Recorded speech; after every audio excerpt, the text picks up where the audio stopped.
మనకి ఆ మనిషి నచ్చకపోతే చాలు, ఆ మనిషి గురించి ఈమె మంచిది కాదండి అని చెప్పేస్తాం. అదే మనిషి ఇంకొకరికి నచ్చొచ్చు, మనకి నచ్చకపోవచ్చు.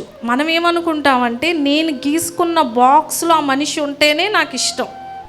అవుట్ ఆఫ్ ది బాక్స్ ఆ మనిషి వెళ్ళాడు అనుకోండి, ఆ మనిషి మంచోడు కాదండి అని చెప్తా. 100%లో 70% మందికి మనం నచ్చొచ్చు, 30% మందికి మనము నచ్చకపోవచ్చు. అయితే దాన్ని బట్టి దుఃఖించాల్సిన పనేమీ లేదు. మనల్ని ప్రేమించే 70% మందిని బట్టి మనం దేవుని స్తుతించాలి. హల్లెలూయా, హల్లెలూయా.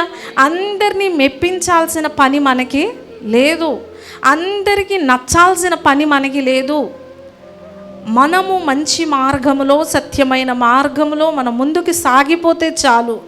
కొంతమంది ఉంటారు, వాళ్ళ పని ఏంటంటే రోజు అందరినీ మెప్పించాలి. ఇంకా వారి జీవితం ఇతరులను మెప్పించటంలోనే అయిపోతుంది తప్ప వారి జీవితాన్ని ఏ రోజు జీవించరు. దేవుని బిడ్డలుగా మనం నటించాల్సిన పని లేదు. మరి కొంతమందిలో మంచి ఉంటుంది, చెడు ఉంటుంది. మరి దేవుని జ్ఞానమును బట్టి మంచిని మనము వారి దగ్గర నుంచి తీసుకొని చెడును వదిలిపెట్టేస్తే మనం చాలా దీవించబడతాము.